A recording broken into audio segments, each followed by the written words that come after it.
at Let It Count podcast. Thank you so much, everyone who has joined us and those that will join us by YouTube and other means. My name is Moses Bulamu. I welcome you today. And today we are blessed because we are hosting Professor Maggie Kigozi. But let me talk about Let It Count podcast. At Let It Count podcast, we believe that each one of us has gotten challenges. We go through challenges on a daily. But we believe that those challenges don't have to end up at the treatment table, not at all. That we can have a conversation towards healing. We can have a conversation towards directing what we are going through. That's the core part of Let It Count podcast. So when we invite people to talk about this and the other, we invite people from different walks of life. Like today, we've invited Professor Maggie Kigozi to speak to us on the topic, how you and I navigate ourselves at our workplaces with our chin up. I use the word chin up. Prof. Maggie Kigozi is a medical doctor by training from Makerere University. She worked in hospitals in Uganda, Kenya, Zambia. She joined the private sector in 1994 as a shareholder director, marketing and public relations in Crown Bottlers, Pepsi Limited. And at that same time, she was elected a board member of Uganda Manufacturers Association. And now Pepsi has grown from 5 million to 100 million plus today. But among other things, Prof. In 1999 was appointed the executive director of Uganda Investment Authority. I must say, the first female executive director at UAI. During this period, Uganda attracted $10 billion of domestic investment and $4 billion of foreign investment. Wow. And many jobs were created during her time. She plants trees and runs Zuri Model Fund Limited, growing coffee, bananas, mangoes, and trees. A new initiative is planting oil palm in the Sessa Islands on Lake Victoria. She's also in real estate. Professor Maggie Kigozi sits on a few boards, Director Crown Beverages, PSFU Advisory Board Member, appointed Associate Professor by Makerere University, Chairperson, Makerere University Endowment Fund, and Prof, I'll get back to you on that. The Endowment Fund. Chancellor, Pentecostal University, Ambassador, Africa Scout Foundation. Now, Prof, many people in my age category have that picture of you dressed up nicely in that Girl Guide uniform. It's not a Girl Guide, it's a Scout. No, and Scout, yes, I'm sorry about that. I'm wearing one right now. Oh, lovely. Yes. Lovely. Fellow of the Uganda National Academy of Science, was chairperson of Akina Mama wa Africa and the Global Fund Board Uganda. Now, not many people know this, but listen, she was a keen sportswoman who represented Uganda in tennis, squash, table tennis, motorcycle racing, and she's a mother of 3. Professor, what haven't you done? You are welcome to this show. You are welcome to Let It Count podcast. Thank you. I'm very happy to be here. Yeah. And I think the main reason is the name Wiri. The college that was one of the similar ones to Gayaza High School. So, yeah, absolutely. That's where many of us found husbands, not me, but Ah, others. Yes, long history of that relationship with that school. yes, yes. Mm, And it's a joy to have you here. And thank you. we really want to thank you that you made time to speak to us. I'm going to start with, um, I'm going to let you walk memory lane a little bit as a little girl doing all these things, doing tennis, squash, table tennis, and motorcycle racing. How was that?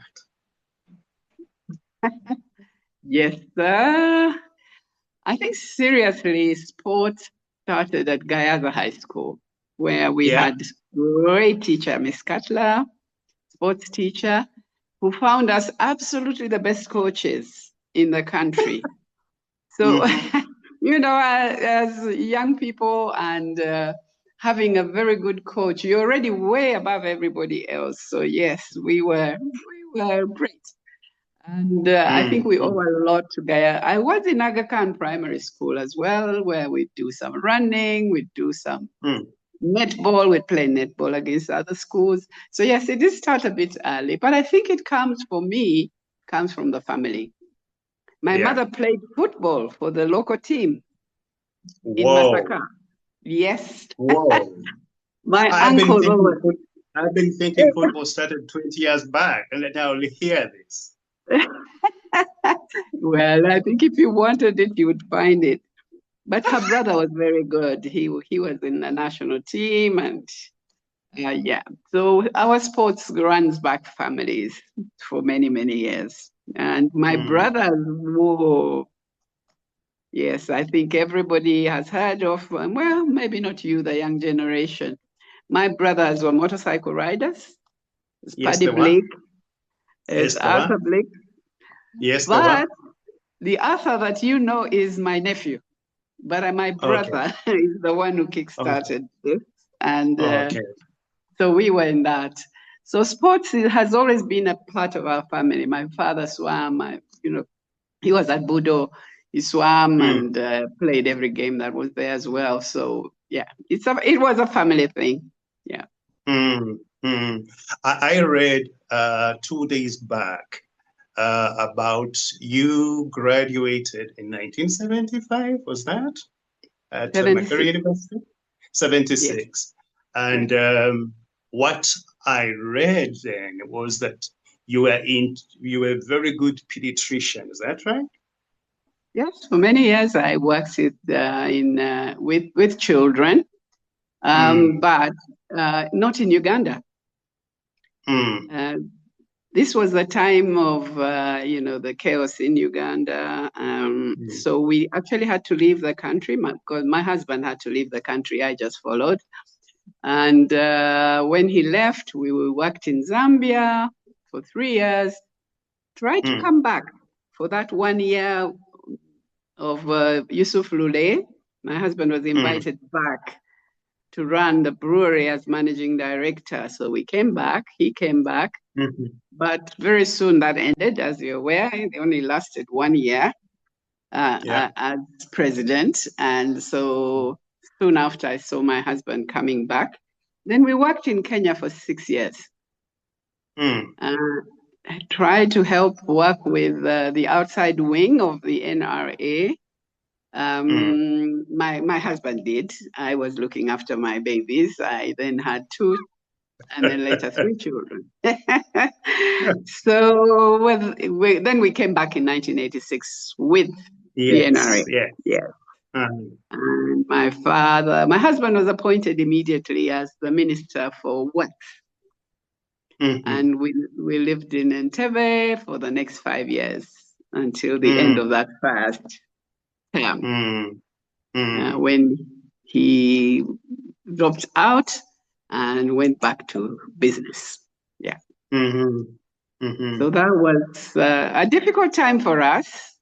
Our Yeah. families were here, you are out there, you don't know if they're safe. And Yes, but well, we went through it, and we were able to come back and continue life. Yes, in Uganda. Great. Isn't God good? And Yeah.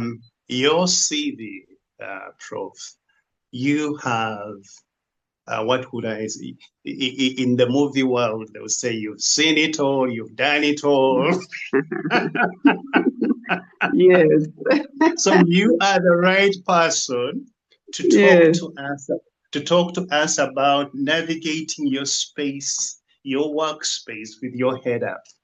How Right. does a young man, how does a young woman in that case also navigate their workspace with their head up? And that's our topic today. Yes. Mm.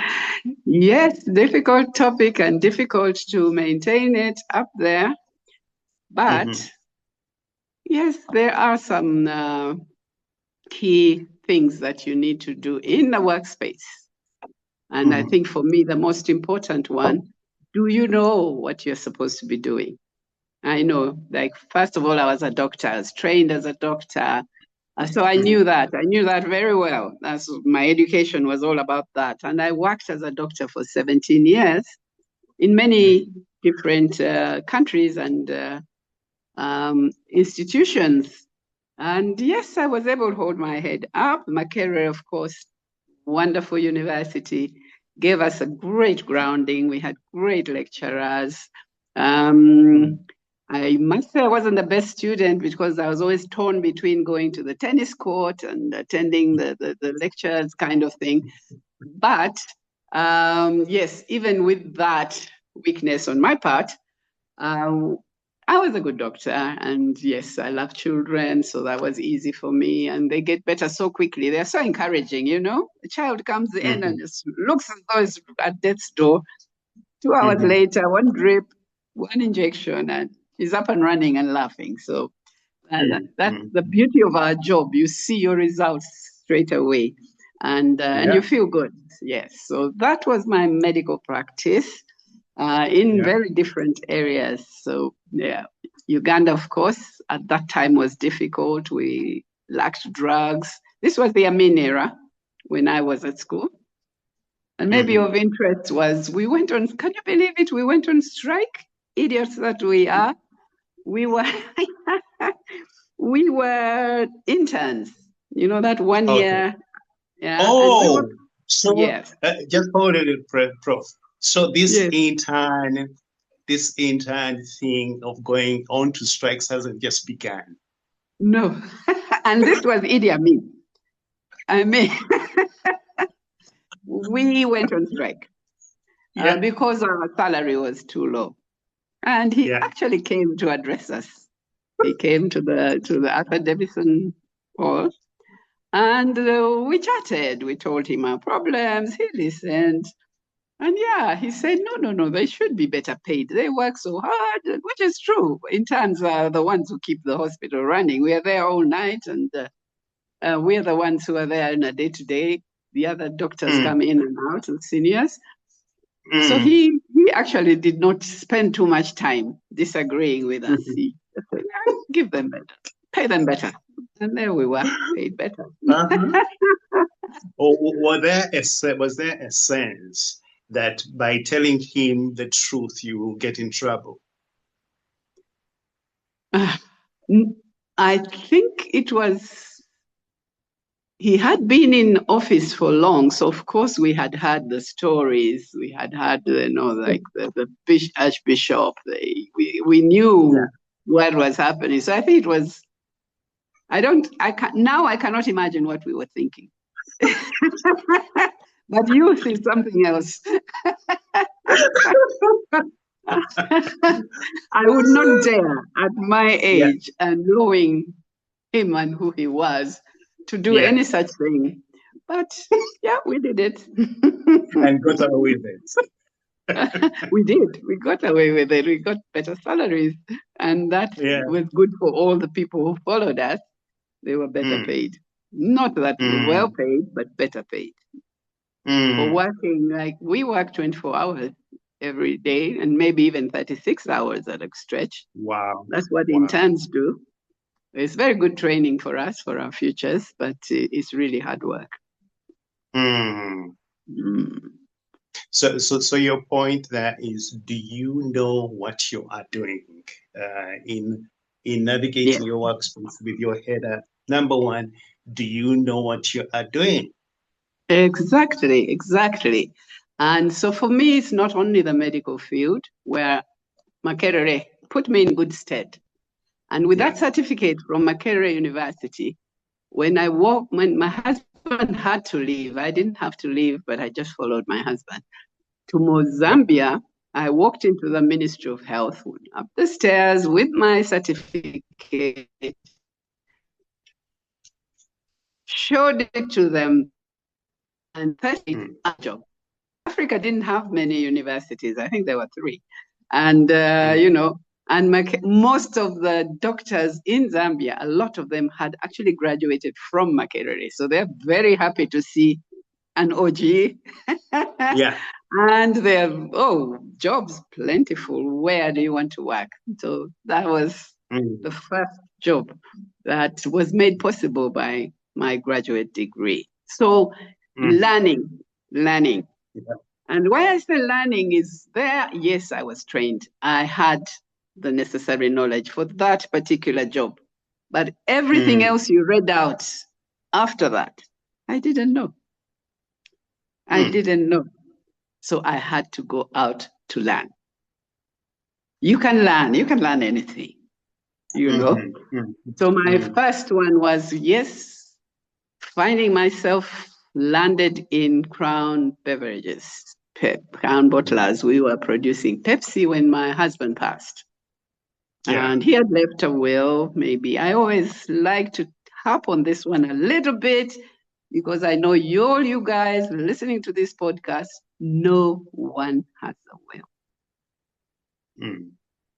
You must make a will, please, for the sake of your family. So my husband had a will. I didn't know he had one.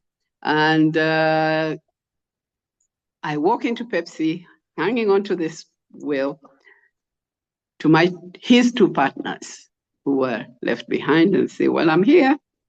This is a medical doctor, knows absolutely zero about industry. So the audacity to walk in and say, I am here. The family had a discussion. Who was the best person among the family to actually go? Obviously, me, I've been counseled. You're a doctor. What are you going to do in that industry? Who else could go there? So without that will, that my husband had clearly left all his shares to his wife and his 3 children. I would have had a challenge, both at the family level and walking into Pepsi. Okay, you stay home, we shall tell you what's happening, kind of thing. But no, I came in and said, I'm here, and I'm here to work as well. Richard, you're here to do what? There are no injections here. Exactly. There's a little clinic down there where you can run that. So the audacity to do that, even to this day, I think, oh my God, what was I thinking? But yes, I got there, eager to learn, ready to learn, fairly young at that point. So my partners knew me. My partner used to play squash with me, the chairman. So they knew me. And they knew, yes, I'm a medical doctor, which is quite helpful. At least she's educated. She knows something. So they're learning. Where do I get this knowledge? I'm sitting in a board meeting. They're waving a profit and loss account in front of me, of all of us. I have no idea what it means. I don't know where, how much money did you make? I have no idea, and yet I'm looking at it. So I knew I needed to know. So learning, I went to Professor Balunywa in Makerere. He was at the Department of Commerce at that time. Great man, sorted me out, no problem. They had short courses at that time at Commerce. They are now at the Entrepreneurship Center in MOOP. So those courses are still there. Those of you who need them, they're still there. And did those, all the short courses that were relevant to business. This was the Department of Commerce. Everything was relevant to business. So yes, I did entrepreneurship. I did marketing. I did public relations. I did everything, every bit that was about business. And it truly helped. I went to look at the next P&L, finance. Oh, finance, my goodness. Yeah. In medicine, we are supposed to have done maths. We do maths up to A level. And then we do some short statistics. We do statistics. But we still don't know what a profit and loss account is. And, So I have to thank God for Professor Balonyo and his team. And also the courage. And my partner came with me. He's even a little older than me, Chris. He said, where are you going? I'm going to Makerere. I'm going to do this short. After 5, these courses were so convenient. If they are not there, guys, you should have them again. So it was after 5. You go and work the whole day in Pepsi. And then 5 o'clock, you're off to Makerere. And my partner came with me. So there were 2. Maybe our hair was not that gray at that time, but still, we were there with the students of Makerere. You are sitting in this room. Your children are not quite as old as the ones that are in the class with their clothes. I know. So that took really holding your head up and saying, I'm going to learn. Yeah, I don't care if the person sitting next to me is 22 years old. We are going to learn together. And we did. And we did. So the next board meeting was a lot easier. A lot easier. And I was in management, so very useful for the management that I was doing. I was in charge of marketing and public relations. So that was when I started to talk to the media. And I guess I've never stopped. I'm still on your podcast. I never stopped sharing any knowledge that I have, any information. I'm quite happy to share it. And I've been doing that all along. Yeah, so that was my first step into, I have no idea what I'm doing here, but I will learn. I will learn, I can learn. And where can I learn? Where do I find this knowledge? You talk, I was also lucky to be, there were not many women in manufacturing. So Mr. Mulwana was a very fine gentleman and very gender-friendly man. Really wanted board members of the Uganda Manufacturers Association who were female, but how many of us were in manufacturing at that time? We are very many now. How many of us were in manufacturing? So here was I. But of course, I knew absolutely zero about anything that they do, anything that I do, I don't know. So that lack of knowledge, I came in, but they were very kind to me. These were all the top businessmen. It was Mbwava Mono, it was, Sekalala, that group that were my board members. And so, I learned a lot as well. UMA gave me an opportunity to learn a lot, but also to work and also to negotiate with government. Because he gave me to chair the most important committee, I think there's called the sector subcommittee, where you look at all the sectors, you look at steel, and you say, what's the problem? Is it electricity? Is it, what is the problem? What do they need? And then you look at the next one, agriculture. What is it that, all the manufacturing units. So again, blessed to have a lot of learning free of charge on a plate given to me by these very smart businessmen in Uganda. And a few women. Very few women. Yeah. And then you are talking at the time when the internet wasn't as it is now. No, it wasn't there at all. What did we have? I don't even think we had messaging. Even the phones hadn't come yet. Mobile phones came along the way. I don't remember what year it was, but we got a mobile phone while I was still at Pepsi. And actually Pepsi bought me my first mobile phone. Yeah, it was, a blessing, a real blessing. So internet came much later. So information at that time, you can get information from a podcast like this one, from everything that's online, from, even the lessons can be online. We didn't have that option. So we had to go sit with those young boys and girls. And the books, hard copy books. Hard copy books for this. Hard copy books, yeah. Yes. So you, in navigating your workspace with your head up, you mentioned, Prof, do you know what you're doing? Number two, I'm going to edit this a little bit. Are you willing to learn? Are you willing to cut yourself out for the job that you are called to do? And on that, I want to tag the self-esteem that comes with it. I must think you must have had a very high self-esteem to say, I'm not dropping to what I'm thinking I am, a doctor, a PD at that.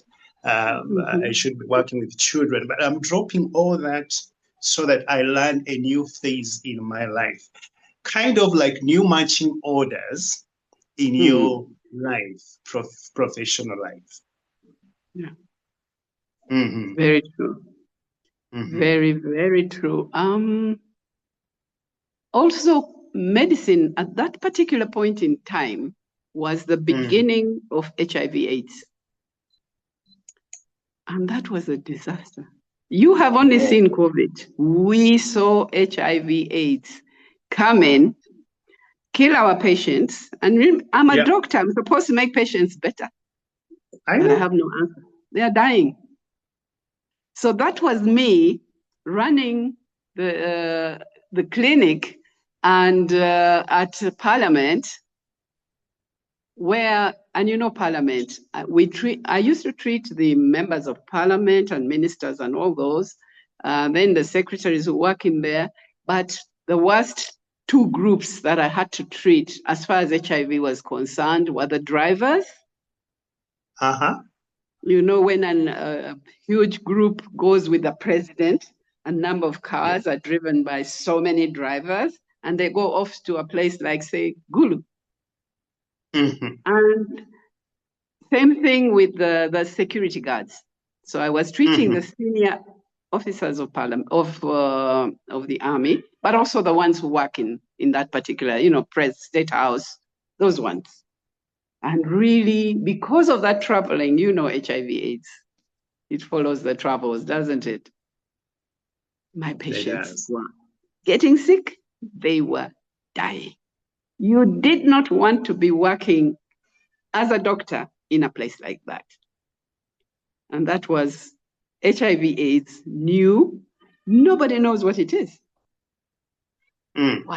What is happening?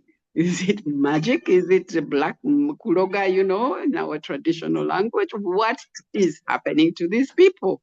They come in, they are coughing. Next week, they have malaria. Next week, they have pneumonia. They are dead, So that was me in my medical profession right then when my husband passed. So anything to get me out of there, it was, I'm off. I shouldn't chicken out, no. People were busy. I'm happy to say Uganda did very well in doing the research that was necessary, that finding out about it. So my fellow doctors did not chicken out like me, but I did. But also, I had children in school. They needed school fees. Yeah. And my husband had been the one contributing towards that more than me with my medical salary. So I needed to make sure my kids were. So it was a combination of, oh my God, my patients are dying and there's nothing I can do about it. And yet I'm supposed to be the one who saves them, but I'm not saving them. True. That was so depressing. Secondly, what do I do with my kids? They were in rather expensive schools. They were in Kenya. We had left them in Kenya where we came from. When we came back home, our schools were still looking very dilapidated. So we left them there. And so I had to pay that. And I needed to make it. So Pepsi was the solution. So I went. That was the second thing. I needed the money. to be able to continue sending my kids to school, but also maybe relieve myself of my dying patients. Yeah. So that was the second one. That really touches my present work, Prof. I'm into mental wellness, into talking to people about mental wellness. I don't want to use the word mental health. When you talk mental health, many people think you're talking butabika, Yeah. But the wellness, the fact that your mental faculty is at ease to do something joyfully, and you just stated it there. It must be a very tough picture. You watched over this patient last week, and then they come in the next week and they don't come in any better. And then they come in the next week. And as a doctor, from a professional point of view, you are thinking, their days are numbered. But you can't tell them in their face. You have to preach hope, So I think at that level, at that point of what I know from the mental health triangle, it was the right thing to escape. Let's use the word escape. To escape from that trauma into something else. And I want to think, maybe not, it could have given you the impetus to study hard, to do so that you succeed at Pepsi. Yes. Definitely. Yeah. So that was the second thing that you study, and then networks. What kind of networks have you got? So I've told you about the UMA ones. I was sitting on the board with the biggest manufacturers in the country. There were just 11 of us. So, those were networks, the kind of networks you are very useful. And I think I've never looked back. I have. Yeah, if you have a number you need, just call me. I'll probably be able to give it to you. Of anybody. Yeah. Not only for all the other jobs that I've done since then. So I have great networks, and you learn from them, you benefit from their experiences. Even at some point, they would contribute towards whatever you were actively working on. So yes, networks. How many of you have networks? Prof, can I ask you a question? I've had people say that your network is your net worth. Could that be true? Absolutely. Yes. So if you can pick up a phone and call the chairman of PSFU or the MTN, and they're happy to hear from you, or the president or the Minister of Finance, that's a big plus. You're getting solutions. They cut my wire here last night, about a week ago, the wires that bring electricity here, and it's very dry. We have no rain. So we need to irrigate our coffee, all the other crops that we grow. But without electricity, we could not irrigate. So having gone, first of all, you start with the officials that you should go to. You shouldn't misuse your networks. So yes, we went to Mitiana, UEB office. We went to Wakiso, UEB office. It's not called UEB anymore. That's changed. But without much help, many problems. Yes, they cut so many, 8.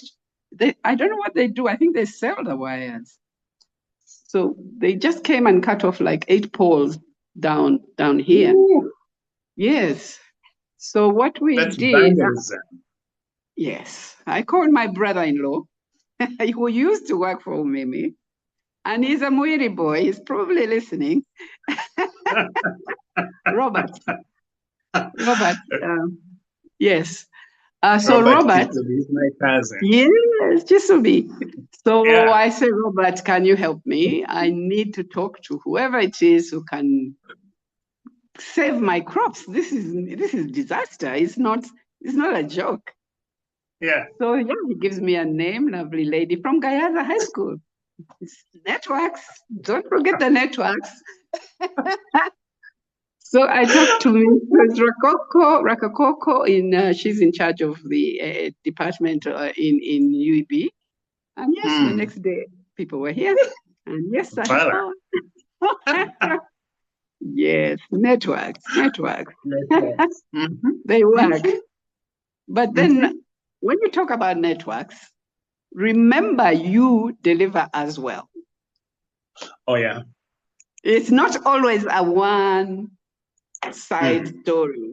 The next time it will be, Maggie, can you help me with this? I need product for my wedding or something, And that's it. That's business. That's networking. It's a win-win situation. Okay. So that was just one example of how networking is able to help. Yes. Yeah. It's a double-edged sword, isn't it? Yeah. Yes, in a way. Well, usually they understand if you can't do it, it's okay. It's not the end of the world, but maybe next time they won't help you. You said something there. You said when you pick up a phone and call someone, and if they're happy to hear from you, it could be your network, yes, and they're happy to hear from you. You want to think that if they're happy to hear from you, they'll be happy to help you. Yes, that's true. How big should one's network be? Oh God, I think mine is sort of endless, and it goes across all types of people. So I have very close friends in the sports fields. As you heard, I represented Uganda in a large number of sports. So the squash fraternity, the tennis fraternity, the table tennis fraternity. So, those are all networks that can be useful.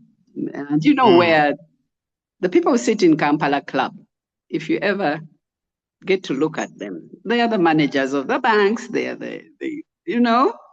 so they call the shots. Youthful guys. And ladies. Nowadays we have ladies too. It used to be only guys at some point in the past. Yes, so very useful networks. But as I was saying, mine cut across. It's not often the top guy you need. No. No. There are times when it's the cleaner that you actually need at that point in time. So how are you treating the cleaner in your office? It could be, like the doctors, a whole group of doctors. I try to stay in touch, although I don't work as a doctor anymore, but I know what's happening to them and they know what's happening to me. So then I went to Gayaza High School. I know the Mwirian Club. I attended it. I have a very nice, maybe I cannot have that to show my friends. I was given number one in your football team, I think. I don't know which team it was, but I have number one from Mwiri. Yeah. Thank you, Shadrach, for arranging that. I must show it to the Mwirians on this podcast. Oh, Shadrach. Yeah, Shadrach.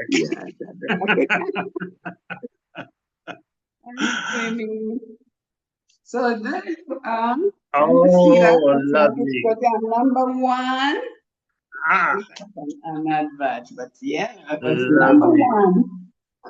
Having had a short chat with the Mwirian, but short was the word. They were having so much fun at this kind of sports day. And there was a lot of music, a lot of fun, a lot of, families. So talking to them was not the thing to do. So we had a short chat and I received my number one and that's my shirt, a Mwiri shirt, and I'm in business. I'm going to make sure, Prof, I'm going to make sure the Mwirians invite you to talk to them. I'm going to Yes, make sure that happens. all right, I'll be happy to, and hope there's no competing activities going No, on. there won't be any. There won't be music. There won't be. I'll make sure they are served. Each one gets a Pepsi Cola bottle That's the and thing. water. Yes. Okay. But still, we had a lot of fun. It was really nice to be a part of them and to I'm see so glad. a unit that is moving on well together. Mm-hmm. Like we do at Gayaza, we are tight. It doesn't matter Mm-hmm. if you went to Gayaza in 1999 and I was there in 64. Yes, we are buddies. Yes. And that's what I We saw do. at the Mwiri get together, and it was really nice. Super. Super. Uh, Building professional presence, managing your workplace challenges. Do you know what you're doing? Learning self-acceptance. You must be willing to study networking. Is there anything you want to add on post networking? Yes. So networking, it says some people, and I hear them, I need to know 5 people, I need to know 5 people. And when he's talking about these 5 people, he's probably thinking of the general manager, Yes. no, that's not the limit of the people who will help you. So for me, networks are broad. Networks are everybody. And also I clearly understand that I need to help at times. I need to have the solution for whoever it is. Yes. So I remember having challenges in Parliament, when I was at the UIA. And the parliamentarians, you know how they are. For political reasons, sometimes they really want to find fault, where even there is no fault, but they will find it. And they never allow you to respond. So you are on TV, on television, Dr. Kigozi, why did this money do this and that money? Write down your response and send it. So the only thing the people on television get is you being told that you stole all this money or something like that by a whole parliamentarian. These are people they think they should respect, MP, who just said that, and then he didn't actually give you a chance to respond, so they don't know.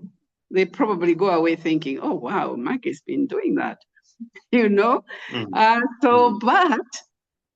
the sister was working for us. She was one of the staff at the Uganda Investment Authority.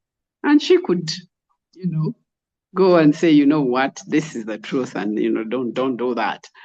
So you never know who it is that is the one who has the muscle in your organization. So if you limit yourself, and I hear a lot of the people that you guys coach talking about just a few people. I listen to these guys. Hi. No. You never know who will help you. So networks, very, very broad. Very, very broad in all sectors. Yeah.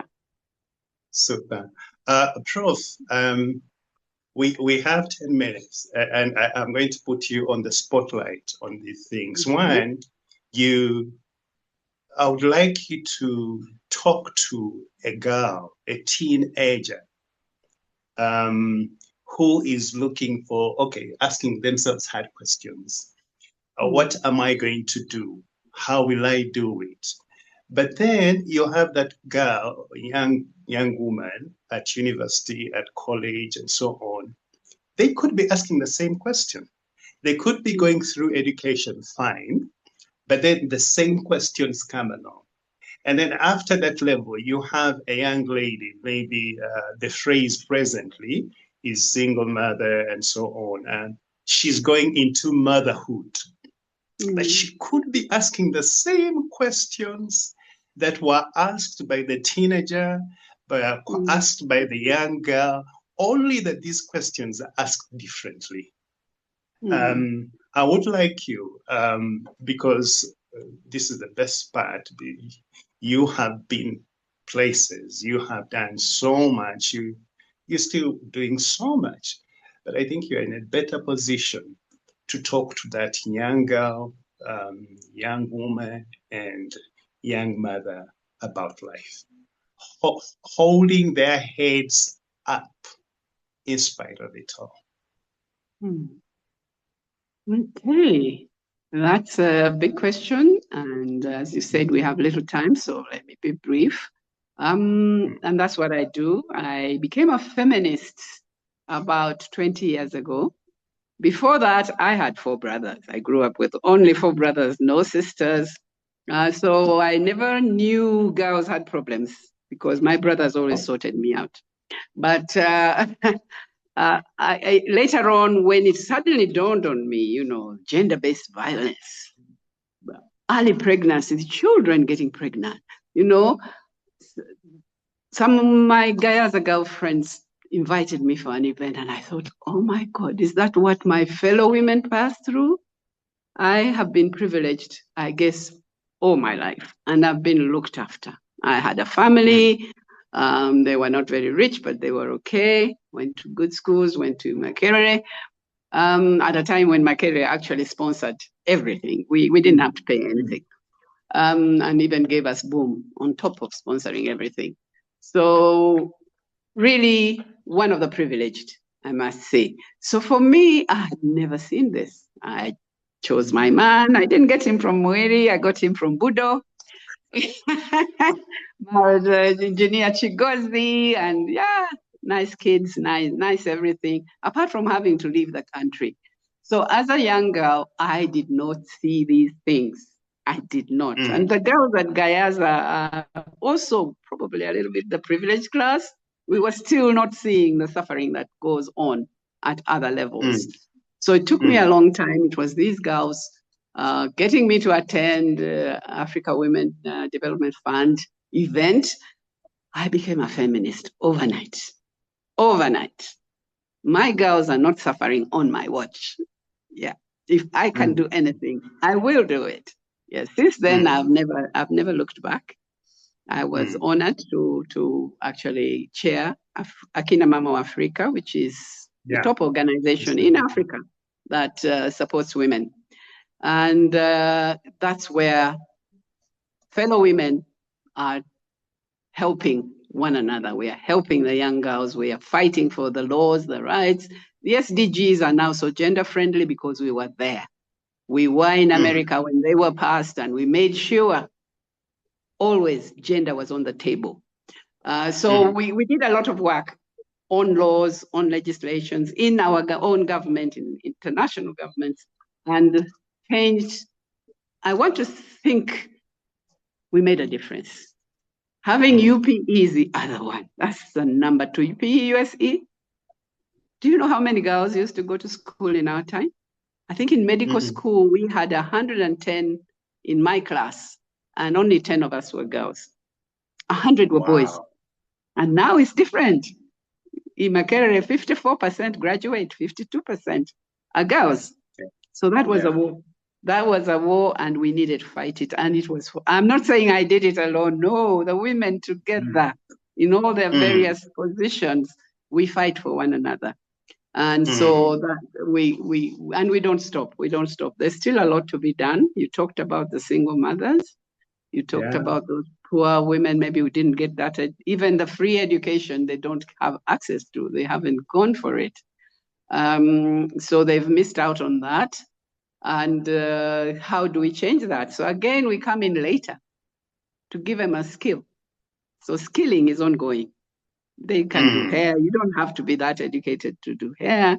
They can, sewing. So they're getting skills.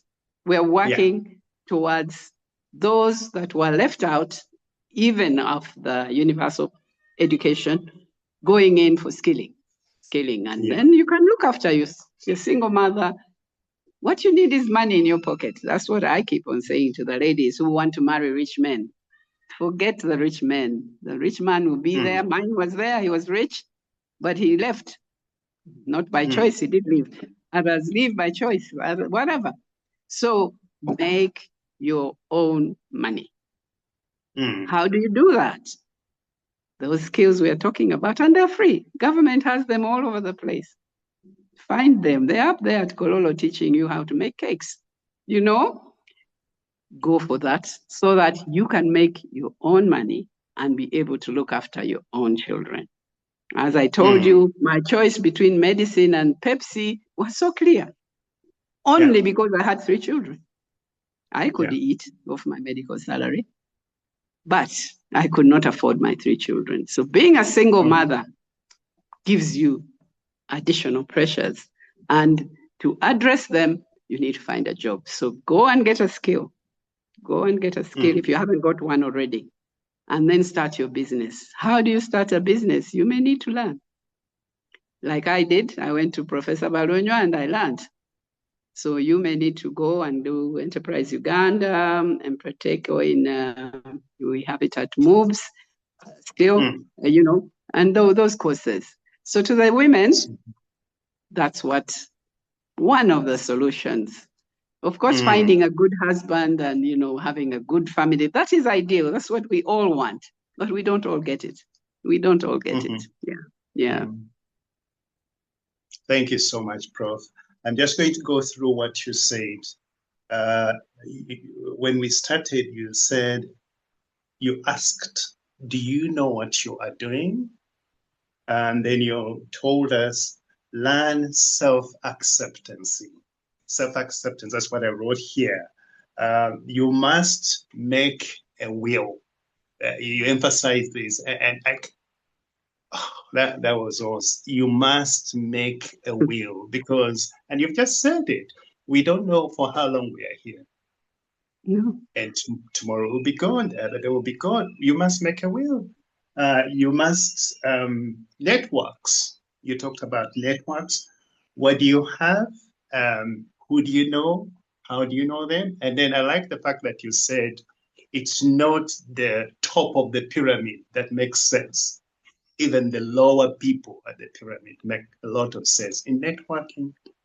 And then what do you have? The master in the organization. And then who do you know in the organization? I must also add, one needs to be warm with the networks that they have. Absolutely. You know, like you don't have to be a porcupine to your networks. No.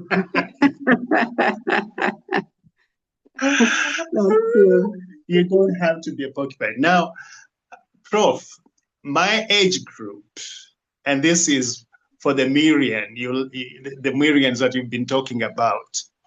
Yes. It's my last question. They love football, and most of them don't support Ugandan teams, and I don't know why. And then when they get beat by other teams, they get depressed. They get on the edge. They are moody. You would think that they're not eating well. There's something they're smoking that's not going well just because of the bad result. They asked me, the Miriams asked me, because they knew I was going to talk to you, to give them a word of wisdom, because some of them to date, post last weekend's result, football result, haven't really yet come home. Your last word. Okay. I can't limit myself to football because, yes, I love the Uganda Cranes. I love the girls.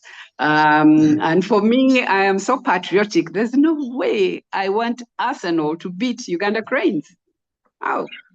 Not possible. What are you thinking?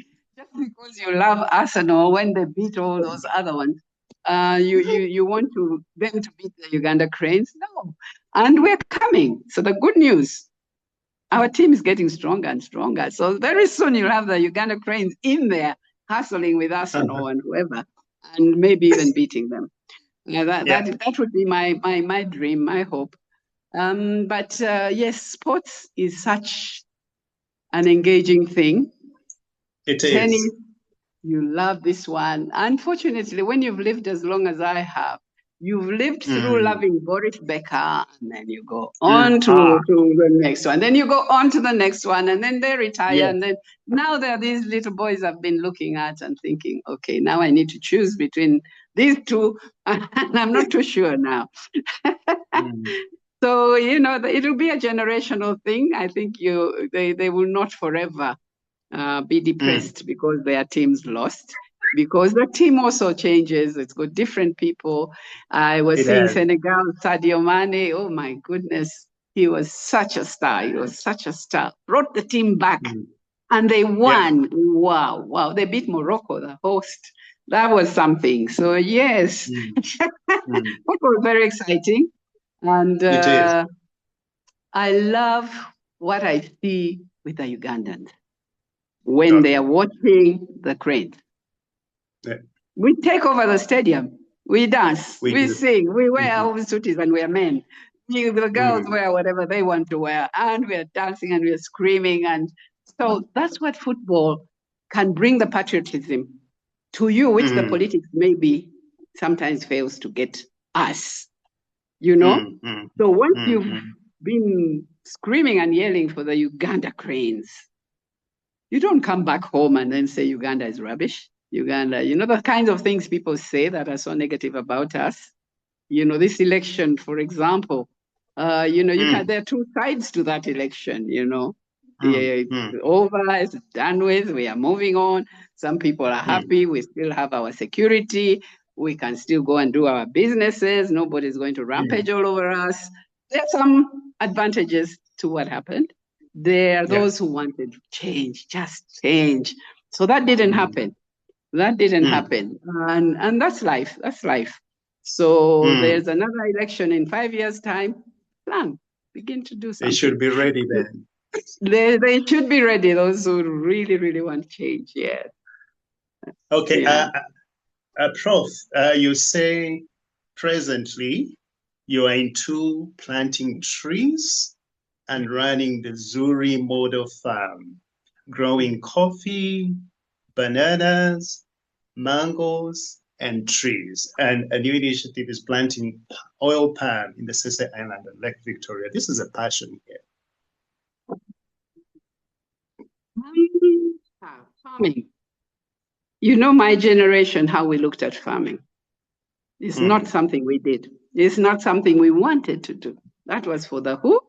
The illiterate down there in the village. So that's a major change, mindset change. But for me, I have land. So if you have land, what else are you going to do with it? What else can you do with it? If it's in the center of town, of course, you put up buildings and things like that.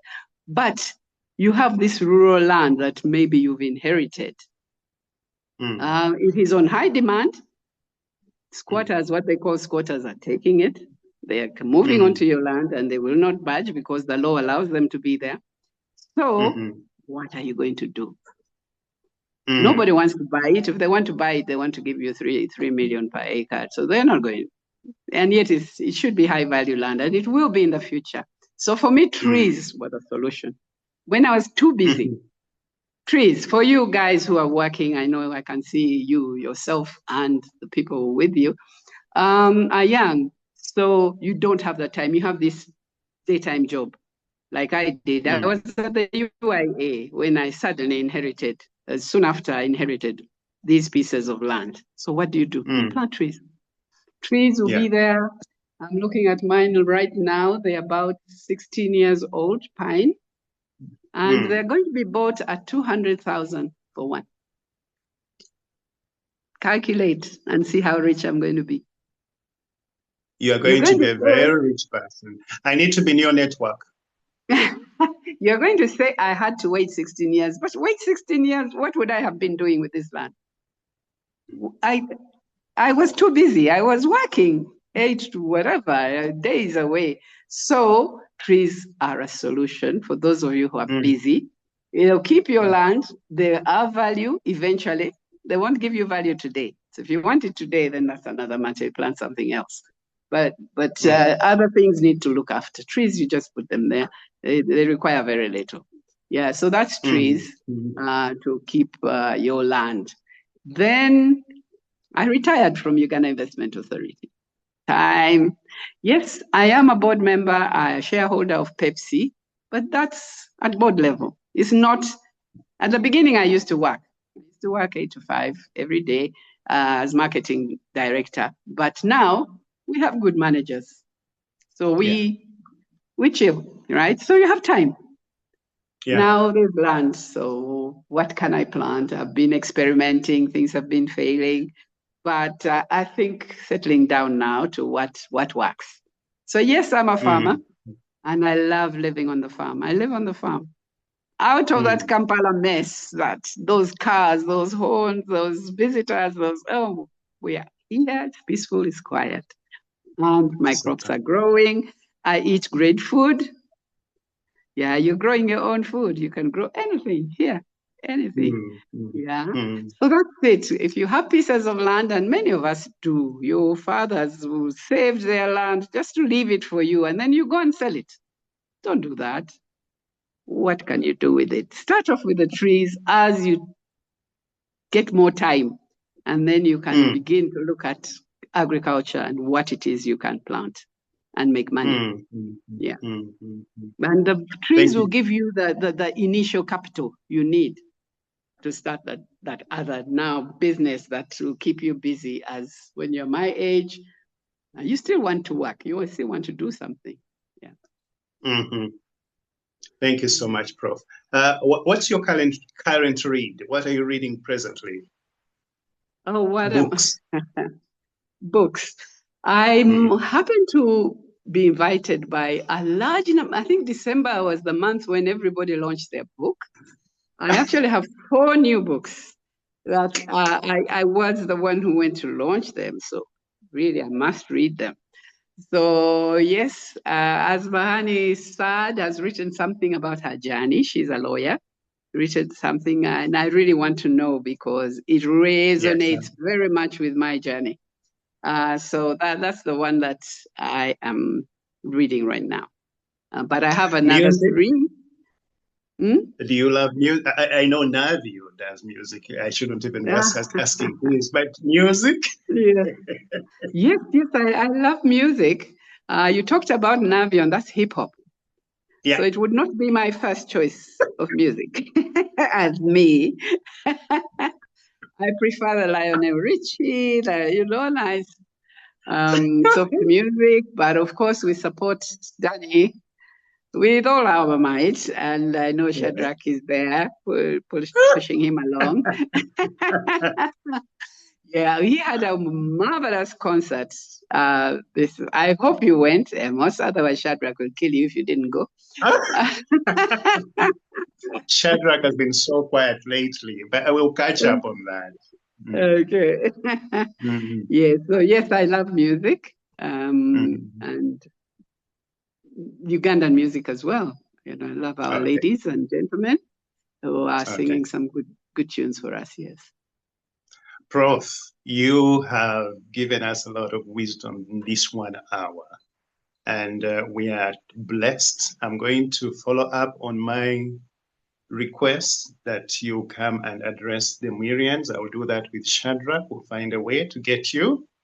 And for those that are listening in now, and for those that will listen in on YouTube and all the feedback that will come through, I'll make sure I get to you with that feedback so that people ask from the depth of their hearts. But from us who are online, we are very blessed. And I know before the year is up, we'll have you back. Maybe this time talking about your first hockey game or your first sports game, I don't know, or your first crash, I don't know, but we will talk many things.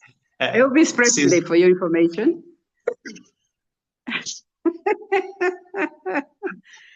Thank you so much, Prof. You're very welcome. We are very honored. Thanks for your time. Let It Count podcast. Thanks for joining us, everyone. Bye-bye.